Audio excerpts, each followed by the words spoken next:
মুসলমান বন্ধুরা আমার, আল্লাহর নবী বিশ্ব নবী জনাব মুহাম্মদুর রাসূলুল্লাহ সাল্লাল্লাহু আলাইহি সাল্লাম একদিন আসর এশার নামাজ আদায় করে সাহাবীদের সামনে এরকম ভাবে আলোচনা করতেছিলেন। আলোচনা করতে করতে এক সময় সাহাবীদের সামনে বললেন যে সাহাবীরা, আল্লাহ রাব্বুল আলামিন একটা গুড নিউজ তোমাদের জন্য জানাইছে। আল্লাহ রাব্বুল আলামিন এই দুনিয়ার জমিনের ভিতরে আমার 10 জন সাহাবীকে আল্লাহ রাব্বুল জান্নাতের টিকিট এই দুনিয়ার জমিনে দিয়েছে। তবে তোমরা যে সাহাবীরা আরো যারা আছো, তোমাদের মন খারাপ করার কোনো কারণ নাই, কারণ দুনিয়ার জমিনের ভিতরে যতগুলো সাহাবী আছে সমস্ত সাহাবী হলো জান্নাতি। সাহাবীরা কি জান্নাতে না জানে বলেন তো?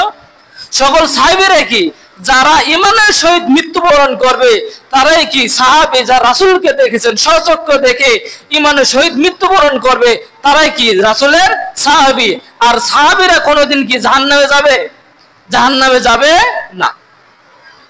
সাহাবীরা তখন ডাক দিয়ে বলতেছে, ইয়া রাসূলুল্লাহ, ইয়া হাবিবাল্লাহ, আমরা আপনার কাছে একটু জানতে চাই, তার আল্লাহ রাব্বুল আলামিন 10 জন সাহাবীকে জান্নাতের সার্টিফিকেট দিল, এই 10 জন সাহাবীর সম্পর্কে একটু জানতে চাই।